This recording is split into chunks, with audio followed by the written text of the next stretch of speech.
یا صاحب الزمان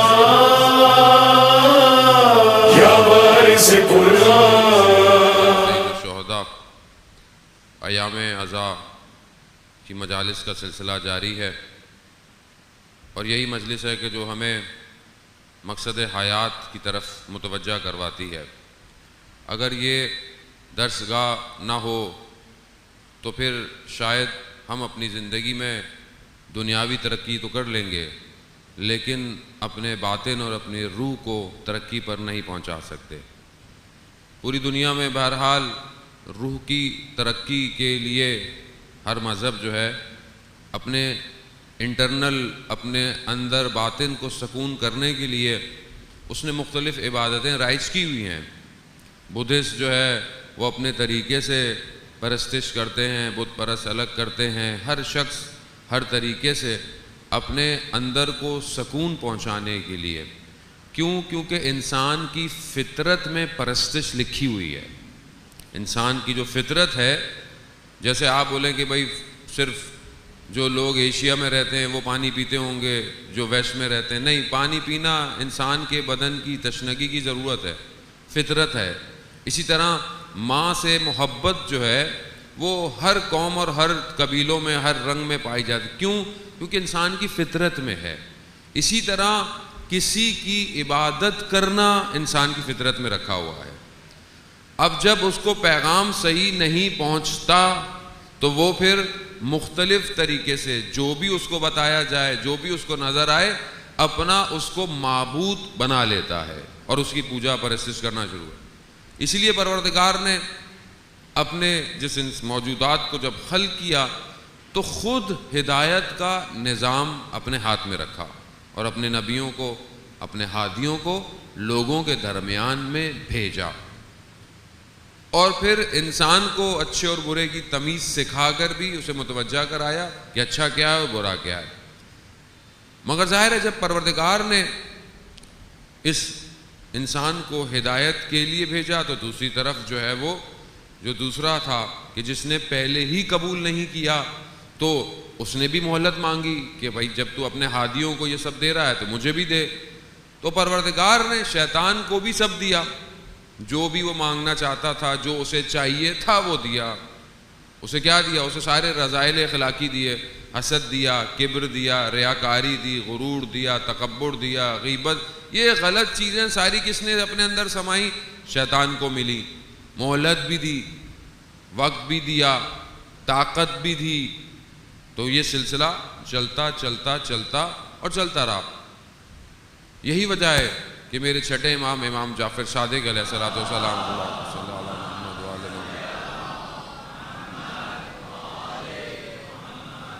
امام فرماتے ہیں کہ بہرحال ہم سے پہلے یہ جو امام جس ادوار کے اندر امامت ہے، وہ جو خلافت کی دستگاہ ہے، خلافت کا جو سسٹم چل رہا تھا، امام نے یہی فرمایا کہ ان ادوار کے اندر ایمان کی تبلیغ کی ترویج کی گئی کہ کیا ایمان کے بارے میں بتاؤ، ایمان کی طرف لوگوں کو بلاؤ، ایمان پر سوال کیا جا سکتا ہے، لیکن شرک کی تبلیغ کو نہیں بتایا۔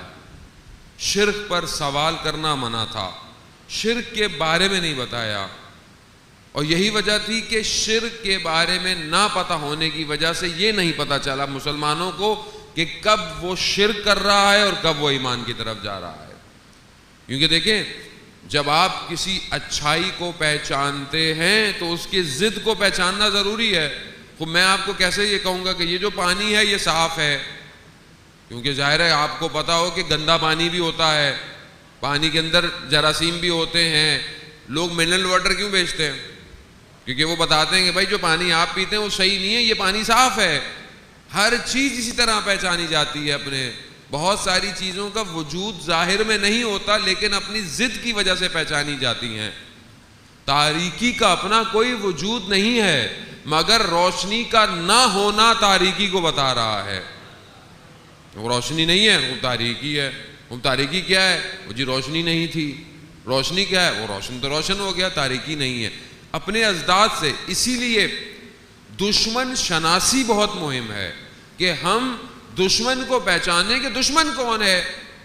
وہ اسلام اس لیے نہیں آیا کہ مثلا ہم نماز پڑھیں روزہ رکھیں اپنے گھروں کو چلے جائیں. وہ ایک شخص آپ کے گھر کو خراب کر رہا ہو, دین کو خراب کر رہا ہو, آپ کو پتہ ہونا چاہیے کون ہے.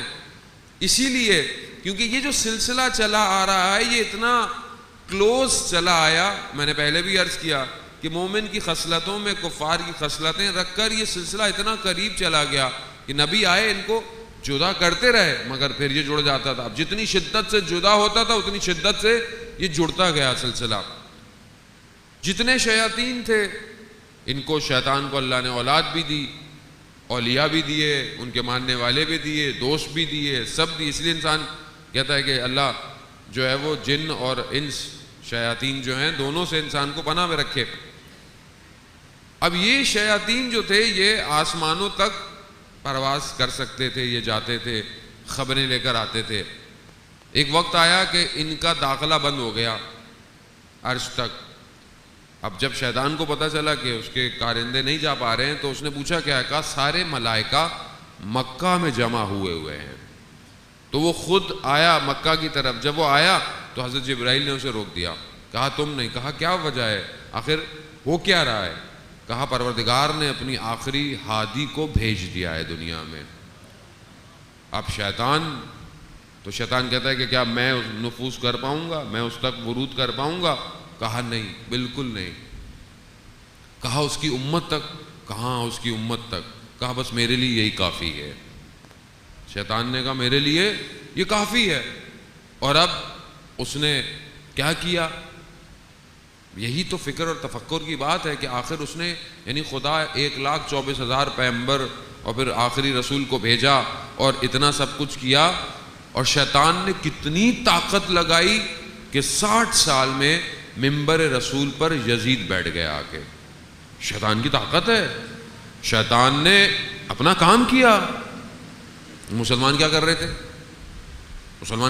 اس وقت؟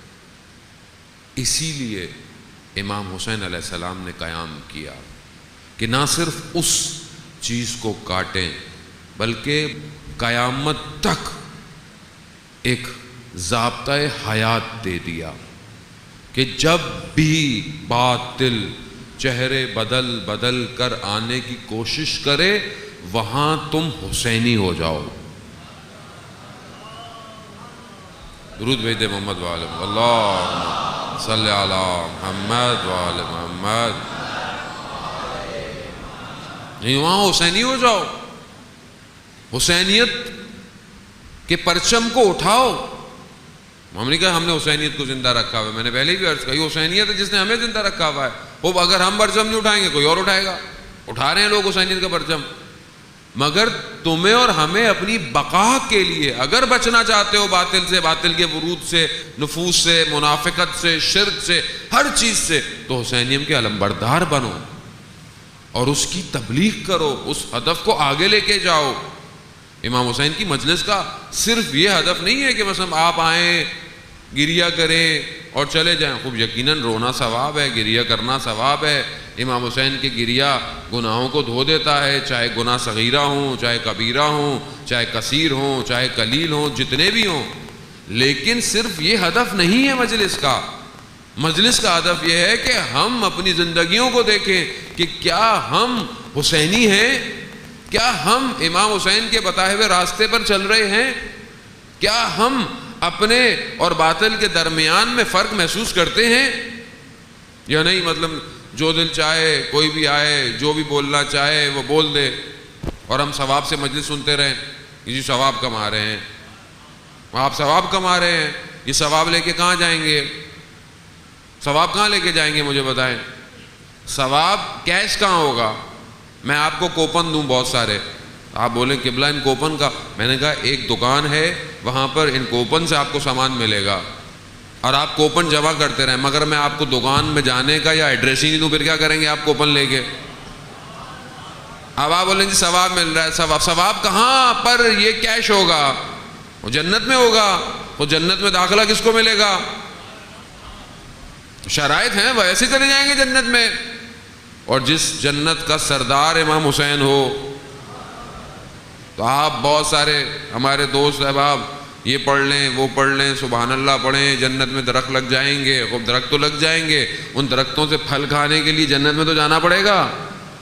عزیزان محترم، صرف ثواب کہیں کچھ نہیں لے کے جائے گا جب تک عمل اس ثواب کی رہنمائی نہ کرے. آپ کا عمل آگے نہ بڑھے.